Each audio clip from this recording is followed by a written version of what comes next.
asked to speak to this in the public meeting, so, oh boy, I wrote something down, that's how you know it's serious. taking the. Good morning, everyone. I think this is, there's a lot of noise out there.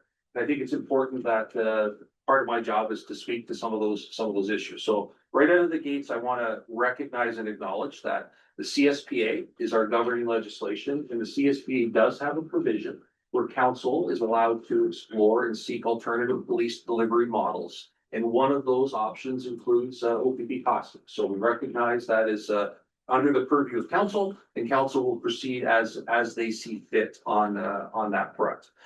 In terms of the OPP, I can tell you that we have a ton of respect for our partners in the OPP. They are a large provincial service. There is excellent people. They provide excellent services. In particular, some of the unique functions they do at a provincial level with special organized crime groups, the biker enforcement. Like, there's a lot of things that the OPP is exceptionally positioned to do, and they do those pieces. The one caveat I will say as a municipal police service is that when we talk about municipal policing, apples and oranges. There's pros and cons on either side, but it is an apple to orange comparison. It is not a like for like. An OPP officer and a municipal police officer both attend the Ontario Police College. We receive the same training. We have the same, governing pieces. There's just a different structure in terms of the provincial level from what the OPP is tasked with, including First Nation support, rural communities. They have some different mandates, but the police officers are trained to the same standard, but there's some minor variances to the same. And there's commonalities there in Ontario policing with that in that regard. That being said, I think there's a lot of narrative out there that it's important to speak to. I generally try to stay out of the politics because it's not our place to wade into that. That's why I'm respectful of those political processes. Where I struggle, though, is with the misinformation. I'm back to we are open to being criticized, we're open to accountability, we're open to these pieces, but I do struggle with some of the misrepresentation. If I go back to my arrival here, so I obviously came from outside. That's often remarked by many individuals out there. I came here, was interviewed for the position, competed amongst a number of other applicants, I understand, and ultimately the board made the decision to give me an opportunity to be the chief of police here in Sarnia. And if I had to do it over again, I would do it over again. We have great people, we have a great organization, and I think it's I'm glad it went that way. When I arrived, I was not fully aware of the depth and breadth of the issues that I would need to address. And over the past 3.5 years, almost 4 years, we've done a lot of work to deal with what I will characterize as decades of frankly neglect and underfunding. We set about to address it. The only way a chief can act is with the support of the board. The budgets have to be approved by the board. The governing body is the board. Like, I am not allowed to arbitrarily do things. Operations is one part, but in terms of the strategic direction, the funding, all must go through my boss, which is the Sarnia Police Services Board. So oversight at every level. There's a lot of narrative. The chief is building an empire, Taj Mahal. I go to my boss with the facts. My bosses make the decision and tell me what I need to do. Then it's my job to execute those pieces. If we go back to the beginning of this, some of the things that needed to be addressed, thanks to the support of the board, and I will say there were 2 board members, Member Wiersma and Member Ash were here from the very, very beginning, and they can certainly speak to some of those pieces. And I would just like to acknowledge Paul Wiersma's support as chair for this organization, its people, and for me over the past several years, as has the rest of the board been very supportive. Doesn't mean they always agree with me, and sometimes they don't let me do things, but that's the way it's supposed to be. Contrary to popular belief. Some of the things we dealt with, just to jog some memories, the cells. Like, were unsafe. We dealt with a bunch of those. We had vehicles that were substandard, equipment that was unavailable to our frontline officers. When I arrived on the front line, they did not have tasers. There was only some officers carried them, not all. That, in my view, meant that if an unequipped officer went into a dangerous situation, they didn't have an option of less lethal that other officers did. Unacceptable, needed to change. Training, we had people that had been not offered developmental courses for 20 years. So when I say I came in here to some challenges on the operations side, I understated it. And this is not something that, we don't like to air our dirty laundry, and I don't blame the people, but I'm saying that, whatever decisions were made, these things that, they just weren't done. We've looked at our facilities in terms of, you see this room, we've made as many improvements as we can to the building that we have. We are at the point now where, very clearly, there are strong operational issues that must be addressed. And no amount of magic thinking or wishing is going to make them go away. There are issues here that need solutions that will have to be found at some point in the near to medium future. And I'll leave that one there. Over the past 3.5 to 4 years, we've dealt with a number of discipline issues. All you have to do is read some of the coverage of our media friends. We've dealt with a lot of legacy issues that were here. We've cleaned out under the carpet in a lot of places inside the building. We've dealt with a lot of HR matters. We've hired new officers. All this to say that today's Sarnia Police Service is not yesterday's Sarnia Police Service. It's not the same. Half of our front line has less than 5 years experience. This is a new organization, and under the board's strategic governance, we are future focused. There are some that like to dwell on the past and reminisce constantly, and that's great, but we have to think to the future and where the future of the city of Sarnia is going, and the future of where the Sarnia Police can support our city. Some of our critics, you'll hear things such as administrative bloat, cults of secrecy, empire building, ego projects. These are all, in my view, mischaracterizations. I can assure you that this has not been an easy ride. There are way easier places probably to, develop ego projects. This is not one of them. Everything that's done here is done out of a sense of duty to our members and duty to our citizens, and to meet what is required under the law, which is adequate and effective policing. Some of these critics, and there is a handful, and the ones I hold most to account, frankly, are our leaders. Our elected leaders in particular have a strong voice in our community. They're elected to represent, they make really important decisions. And I think some of those, I've heard criticism that although they support the front line, that they don't support the administration or don't support the different spending. So I just want to talk for a minute about who actually supports the front line. Our front line required new equipment. Our front line needed access to information. When I arrived here, we had computers in the car, but no software. We had, as I mentioned, officers without training and development. We have actually gone through a complete cycle internally of individuals that have never had an opportunity, being given an opportunity to try in a specialized unit, to experience different aspects of policing that weren't there. If, for example, an officer that's been on the road for 20 years goes into a CID function, they gain new skills and experience. And then when they return to the road, they take those skills with them. They're able to bring that investigative knowledge to the road. That sustainable succession plan was something that's also been, you're not going to see that in the stats. There's a lot of administrative changes behind the scenes. Over 170 policies have been rewritten in the past 3.5 years. Prisoner care, drastic changes. We have fentanyl now that we didn't have in the past. We have people that have concealed weapons that we haven't had in the past. And I won't even tell you where or how.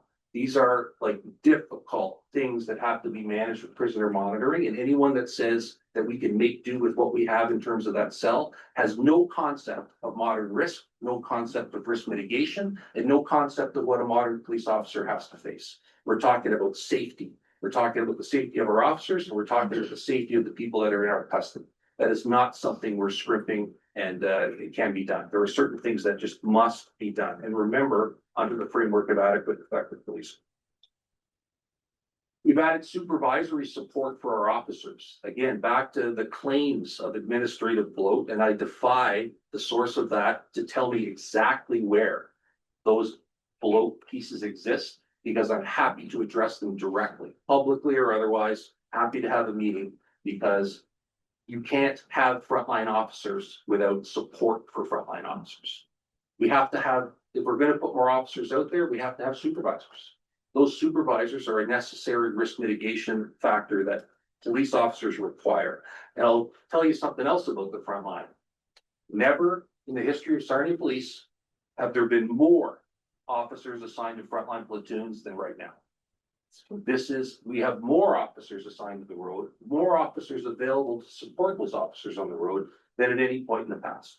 Some of that has come from growth, thanks to the board support, in terms of we've gone from 117 on paper when I got here to 132 officers down. We've also increased our civilian support staff. Some of that administrative bloat is literally to free officers up to go back to the road. And a simple example of our civilian expansion is we've hired 2 special constables to do forensic ident. We've expanded the role of our, different functions in terms of support, crime analysis, the other different pieces, all necessary to help our officers be more effective and to help us deliver some more greater services.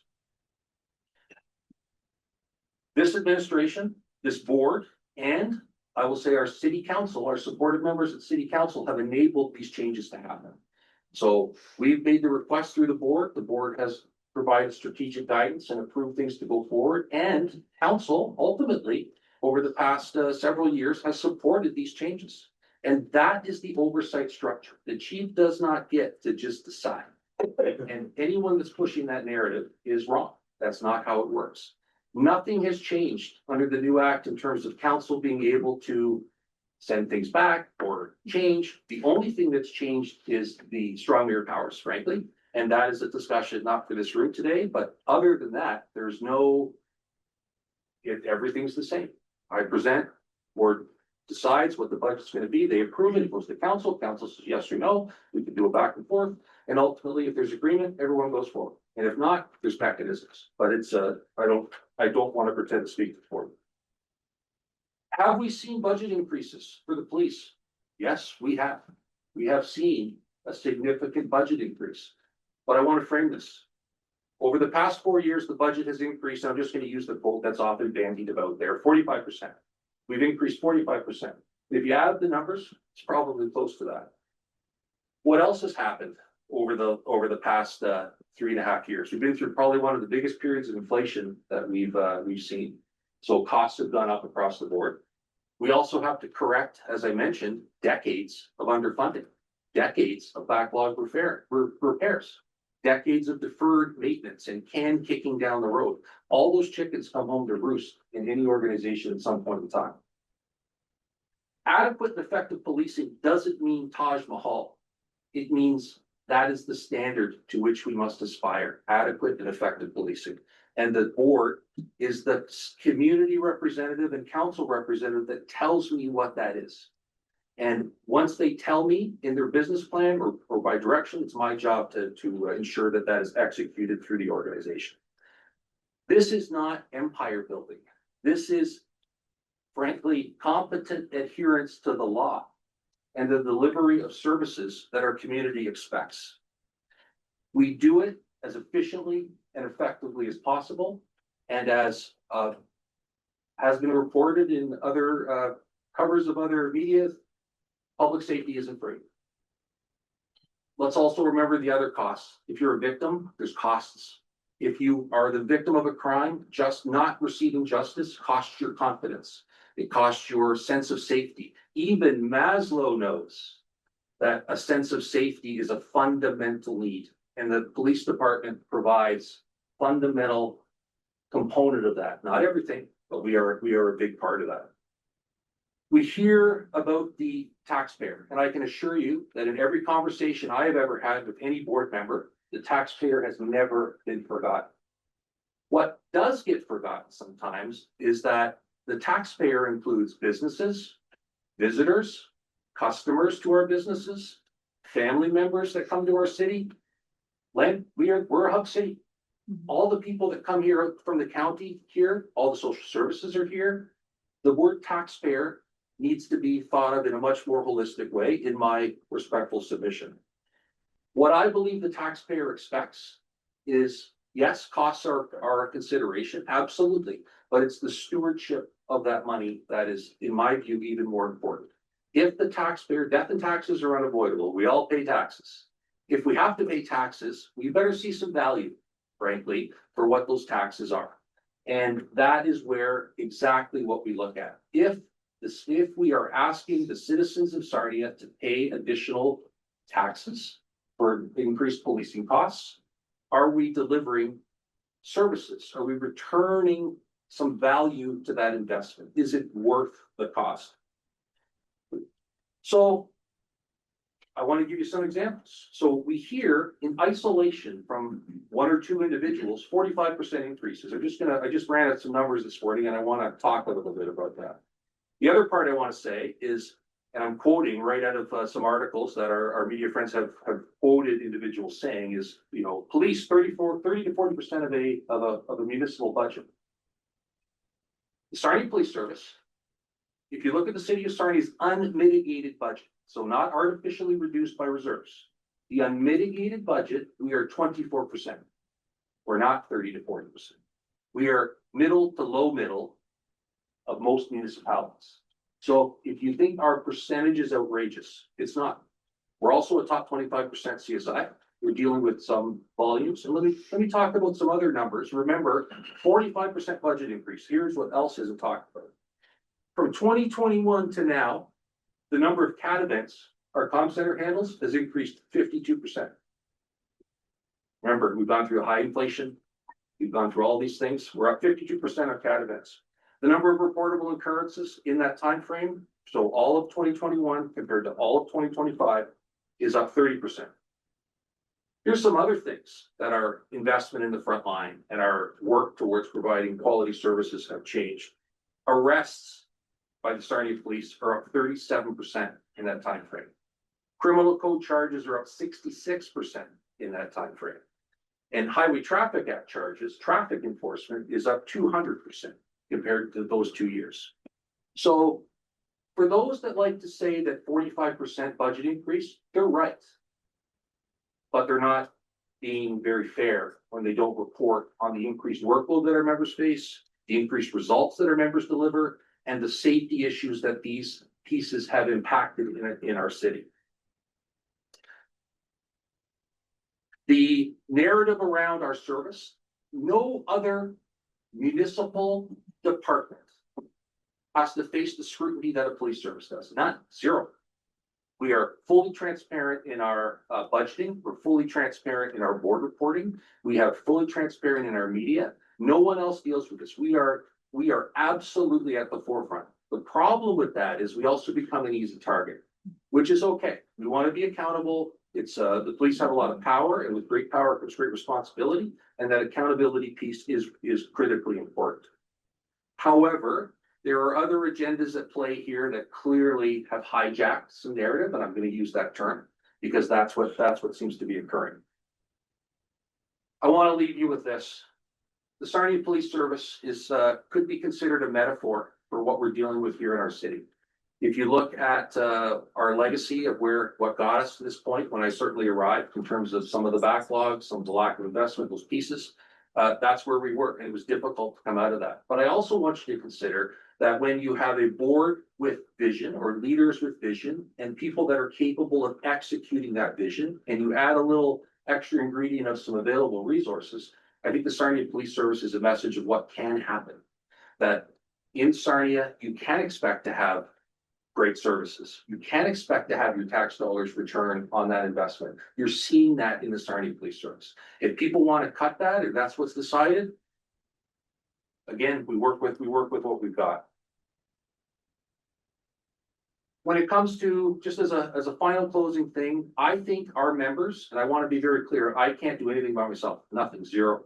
If I don't have my leadership team that's here before you, if they don't have their people that's under them, and if we don't have those frontline men and women, including our civilian staff, none of these deliverables would be able to happen.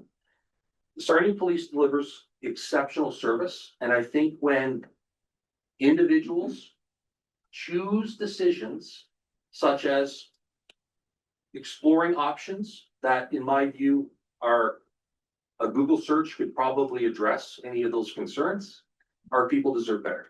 I think the fact that this has come up for whatever reason, I can't find a reason in any of the actual numbers to generate this, or when you consider the actual context of our expenses and what we've done and the services we deliver, I don't know why. Doesn't mean you're not allowed to explore other options, but just understand that that is a strong message to the men and women of this organization who have worked very hard to do a ton of changes, to deliver, as we deliver police services in our community, a ton of changes.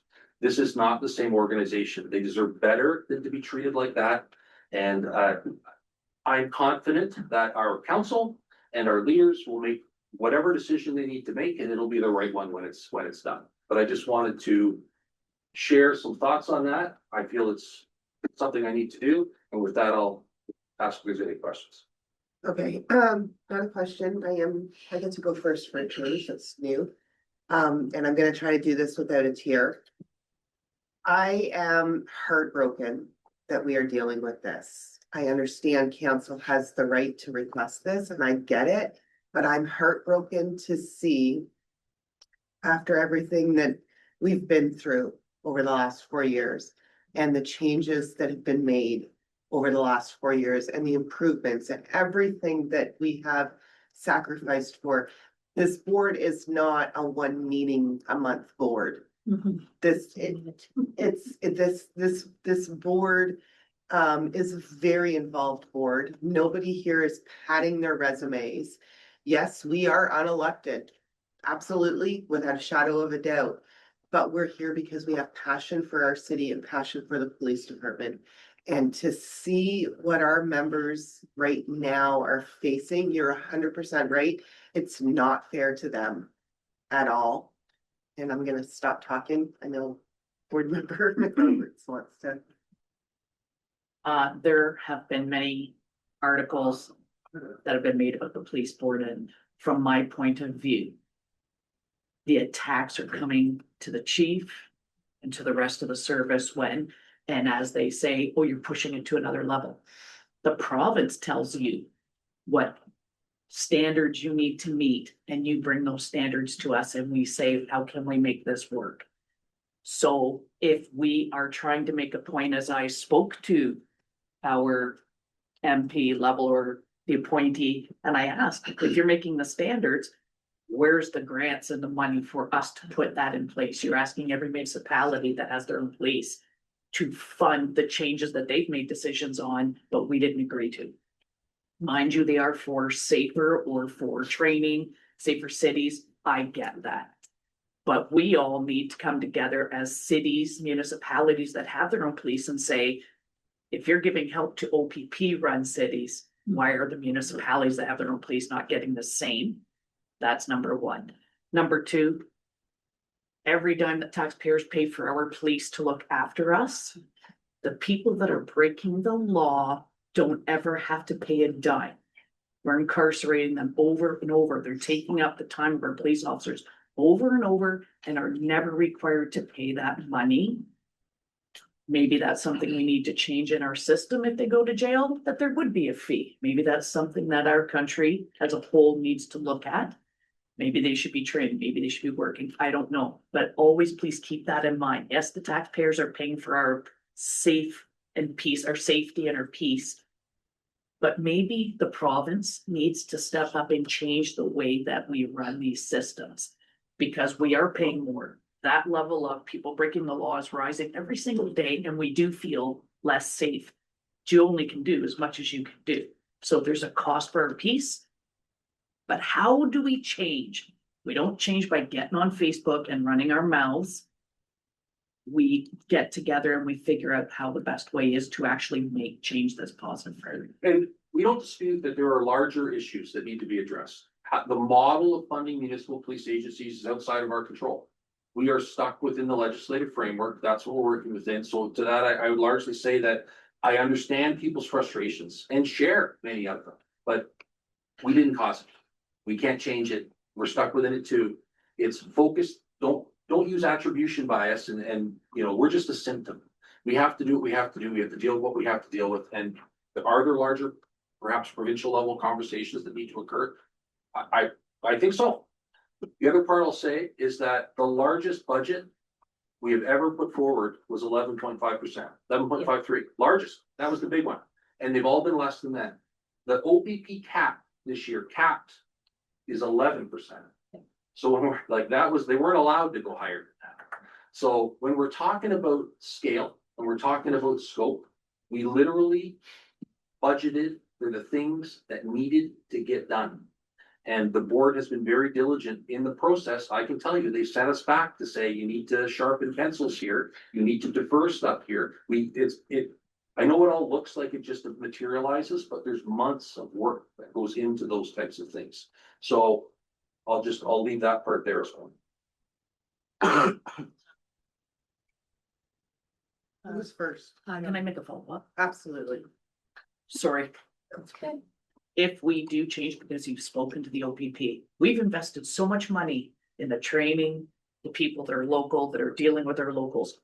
If we switch over to OPP without the pricing, if we were to do that, the costs would be Astronomical. more than 91 million. Well, I'll Buyouts, I'm all of that. in a tricky spot. So like, and I know, like, I have full respect for the OPP. There's nothing, they do a great job. This doesn't nothing to do with them either. They just do the best they can, just like we do the best we can. There are a bunch of considerations in the math that has to consider. You have to consider severance issues. Our civilian department is unlikely to be rehired. Like half of our organization, those are local people. They live here with their families and their kids. And, you know, a costing is something that has to be undertaken with seriousness. It can't be a flippantly done thing. It is a significant undertaking in terms of the impact on morale, the impact on recruiting, the costs that are at hand. This is not something that could just be, you know, in my opinion, casually tabled. It's a deliberate act that has deliberate ramifications, and it enables councils lawfully to decide how they wish to have their police services. But it is not something that, you know, I just want to report. You might get one, but all the impacts need to also be factored in. Even I can read the tea leaves too. We all know what happened in Sault Ste. Marie. I'm confident that, you know, we have, municipal policing has the support of our premier and has the support of our solicitor general. And we've seen what happened in the last one. I would not be surprised to see if it even went that far, that something similar could be explored by the province. But again, I don't speak for the province.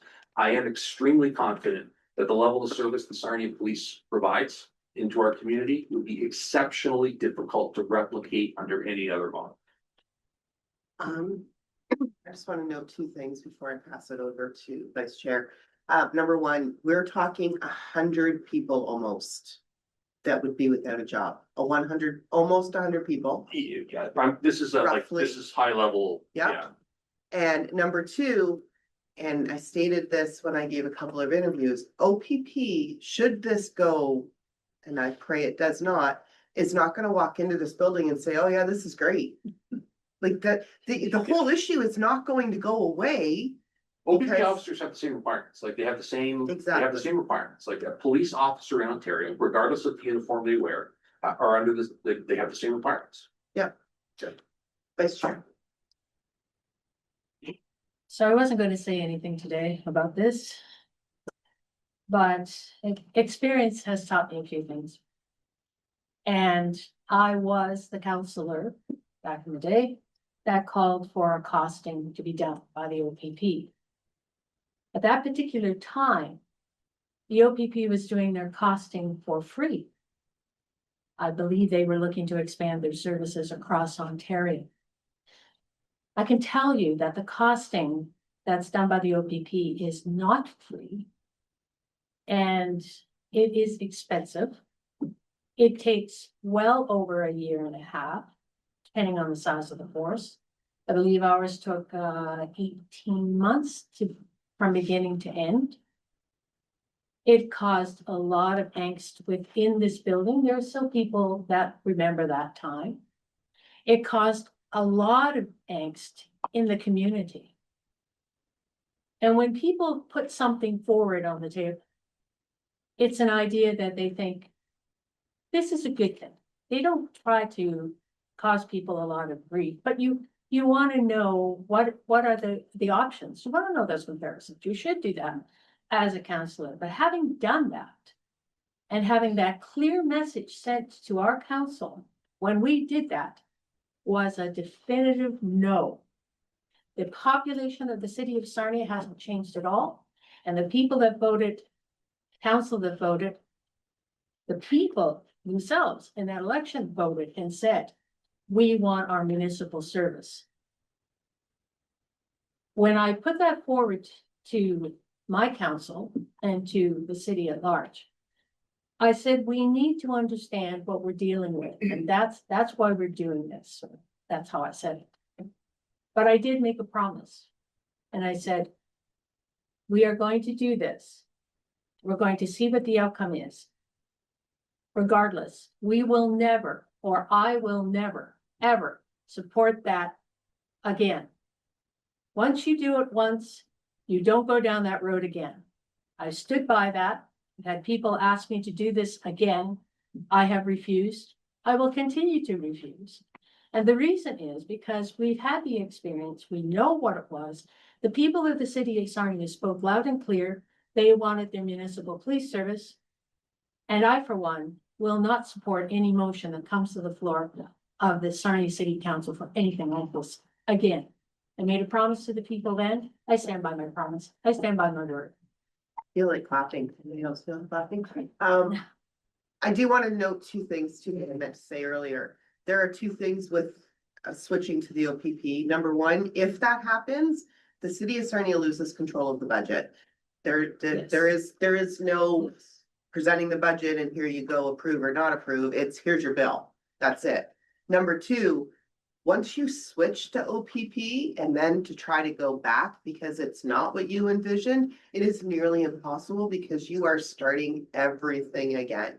So Aurelia right now is regretting, as anybody who saw on CTV News, they're regretting their decision. So those that are watching and our council members, keep that in mind when that comes up, because you already know that. There are a few of us that still know that. Anybody else have any comments?